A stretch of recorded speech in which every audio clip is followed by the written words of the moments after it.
नमस्कार दोस्तों।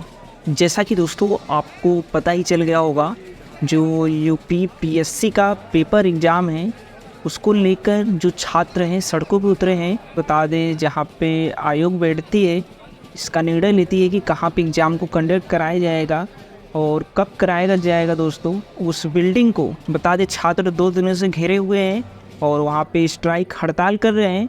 लेकिन जो सरकार है दोस्तों आज चुप बैठी है।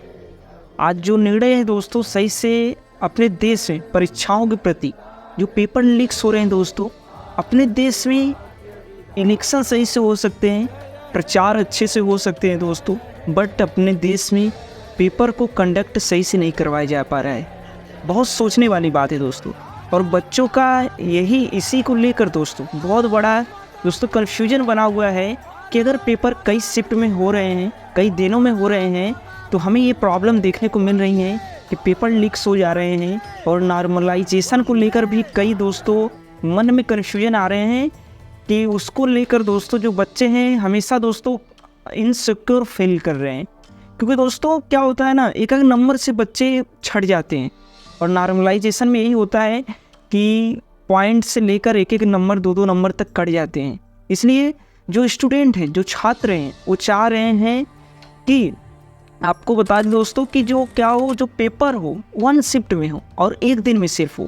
नहीं तो पेपर जो दोस्तों है ना लीक हो जा रहे हैं। उनका ये कहना है कि पेपर 1 डे में हो और एक ही शिफ्ट में हो।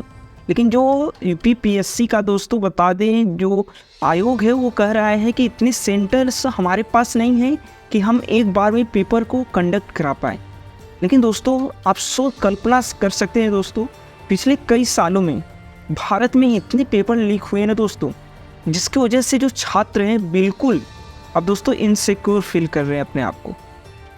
अब विश्वास नहीं कर रहे हैं दोस्तों, वो सिक्योर इस चीज़ को लेकर नहीं हो रहे हैं कि देश में अच्छे से पेपर कंडक्ट कराए जा सकते हैं। हालांकि दोस्तों हमारे देश में बहुत सारी चीज़ें आज हो रही हैं, चाहे किसी भी चीज़ को ले लें दोस्तों तो बहुत सफलतापूर्वक हो रहा है। लेकिन जिससे हमारे देश की नींव रखी जाती है दोस्तों, जिससे हमारे देश का विकास होगा आगे, जिस पर हमारे देश का आगे का फ्यूचर है दोस्तों, उस पर दोस्तों हम कितना आगे हैं। हम अपने भविष्य को लेकर बहुत ही दोस्तों सजग नहीं हैं। आज हमारे देश का जो भविष्य दोस्तों युवा ही है, उनके जरिए ही हमारे देश का आगे का भविष्य का निर्माण होगा दोस्तों। उसी पर निर्भर है सारी चीज़ें दोस्तों। लेकिन क्या हो रहा है हमारे देश में, आज हम सही से एक पेपर तक सही से एक प्रॉपर तरीके से पेपर कंडक्ट नहीं करा पा रहे और बच्चे इसी को लेकर इनसिक्योर फील कर रहे हैं कि पेपर अगर एक दिन में 1 शिफ्ट में नहीं होंगे तो कहीं ना कहीं लीक ना हो जाए, हमारा मेहनत जो इस सालों का है वो चंद मिनटों में ख़राब ना हो जाए। बता दें दोस्तों, जो यूपी पीएससी का जो पेपर था, पहली बात तो पेपर बहुत लेट से होने की नोटिफिकेशन आई। हर महीने पेपर की तारीख बदलती रही। इस साल दोस्तों 2024 में बता दें, यूपी पीएससी जो है उत्तर प्रदेश लोक सेवा आयोग है जो दोस्तों, उसने पहले नोटिफिकेशन एक के बाद एक बहुत करेक्शन कर निकाले, बहुत टालते गए, लास्ट में निकाले तो वो कहने लगे कि हम 2 दिन में पेपर को कराएंगे और कई शिफ्ट में। तो इस चीज़ को लेकर प्रयागराज में बता दे छात्र ने दोस्तों बता दे हड़ताल किया है और बता दे सुनने में आया जा रहा है कि 2 दिनों में कई छात्रों पे लाठी भी चार्ज हुआ है। हालांकि ये बात कंफर्म नहीं है, लेकिन वीडियोज में तो हमें यही देखने को मिल रहा है दोस्तों। बहुत सोचने वाली बात है कि हमारे देश में, जिससे हमारे देश का आधा दोस्तों इकोनॉमी चलती है, जिनके भरोसे हमारा देश होता है दोस्तों, उन्हीं को लेकर आज हमारे देश की सरकार, हमारे देश की पार्टियां जीती हैं दोस्तों, वो सही से उनके लिए निर्णय नहीं ले पाती हैं और लेती भी है तो बहुत समय लग जाता है। कोई पेपर अगर कोई दिक्कत होता है तो बहुत लेट लग जाता है डिसीजन लेने में, किस पर डिसीजन क्या लें। और कोई बात आती है दोस्तों तो उस पर हम डिसीजन तुरंत लेते हैं, चाहे इलेक्शन हो, चाहे कोई भी चीज़ हो दोस्तों। लेकिन जिससे हमारे देश का सारा चीज़ दोस्तों निर्भर होता है नॉलेज पे दोस्तों, एजुकेशन पे। वो एजुकेशन सिस्टम ही हमारे देश में अभी जो एजुकेशन सिस्टम में लोग काम कर रहे हैं ना दोस्तों, उसको चलाने वाले लोग ही अभी हमारे हिसाब से दोस्तों देखा जाए तो बहुत पीछे रह गए हैं।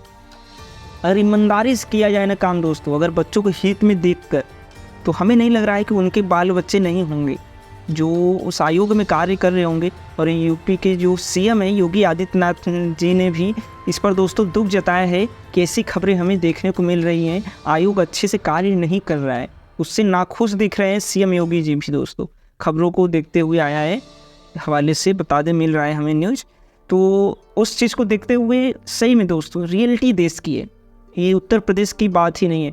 आप आरओ का भी एग्ज़ाम ले लीजिए, उससे भी लेकर कई दोस्तों खबरें आई, और लीक होने का सबसे ज़्यादा दोस्तों खबर आ रहा है अपने देश में, और इससे दोस्तों देश को एक अलग से टेंशन में डाल रहा है ये सारी चीज़ें कि देश विकास करे कि अपने पेपर को ही सही से कंडक्ट कराएं, क्योंकि जड़ ही होता है दोस्तों, इनसे ही चुनकर बड़े बड़े अधिकारी बनते हैं लोग, और इनसे ही एक बड़े पोस्ट पे लोग तैनात होते हैं और अपने जो दायित्व है उसे निभाते हैं। लेकिन यहाँ पे अगर ईमानदारी से लोग चुनकर नहीं जाएंगे तो जाहिर सी बात है देश को नुकसान होगा इसका। जब से ऑनेस्ट व्यक्ति, एक प्रॉपर तरीके से जो व्यक्ति चुनकर नहीं जाएगा एग्ज़ाम के जरिए दोस्तों, तो उस जरिए अगर नहीं जाएगा तो देश को तो हानि होगा ही, साथ में जो हमारे देश में लोगों का सामाजिक चीज़ें हैं उसमें नेगेटिव इफेक्ट उसमें देखने को हमें मिलेगा, नेगेटिव चीज़ें सीखने को मिलेंगी लोगों को, क्योंकि जो लोग होंगे उसमें आयोग में बैठे दोस्तों नेगेटिव लोग होंगे, तो वो भी सारी चीज़ें लोगों को गलत ही सीखने को मिलेंगी। इसलिए हम चाहते हैं दोस्तों अपने देश में क्या हो, एक प्रॉपर तरीके से कार्य हो। आपने नहीं सुना होगा अमेरिका, चाइना या ये रूस में ऐसी चीज़ें हो रही हैं, छोटा सा काम दोस्तों हम नहीं कर पाते हैं, एक एग्ज़ाम को सही से कंडक्ट नहीं करा पाते हैं। सुनने में आ रहा है कि यूपी पुलिस में कई पेपर्स जो क्वेश्चन हैं वो गलत हो चुके हैं, तो उसे कैंसिल करना पड़ रहा है यूपी पुलिस को। तो इस चीज़ को लेकर हमें तो बहुत सीयूटी का भी पेपर हुआ होगा, उसमें भी कई क्वेश्चन ही हम गलत दे देते हैं, जिससे कि बच्चे कन्फ्यूज हो जाते हैं, उसी में अपना 10-5 मिनट दे देते हैं और गलती दूसरे की होती है जो क्वेश्चन बनाया है। तो इस चीज़ को हमें ध्यान देना पड़ेगा दोस्तों, अगर अपने देश को आगे ले जाना है। अगर हम पेपर सही से कंडक्ट नहीं करा पाएंगे तो और सारी चीज़ों में हम क्या करेंगे, जिससे हम योग्यता नापते हैं लोगों की, अगर इस योग्यता को हम गलत नाप लेंगे दोस्तों, गलत हम ले लेंगे नापने योग्यता की, तो आगे हमें रिजल्ट भी तो गलत देखने को मिलेगा ना। कारण तो यही है अपने देश, आज चाइना आज कितना आगे चला गया है दोस्तों, आप देख सकते हैं। चाइना भी उसी वक्त आज़ाद हुआ था जब हम आज़ाद हुए थे, पहले भी हो चुके थे दोस्तों। लेकिन आज चाइना जहाँ गरीबी थी, भूखमरी थी, आज दोस्तों हमसे दोगुने से भी ज़्यादा दोगुना विकास कर चुका है, हम उससे बहुत पीछे हैं। मिलते हैं दोस्तों अगले वीडियो में, धन्यवाद, थैंक यू।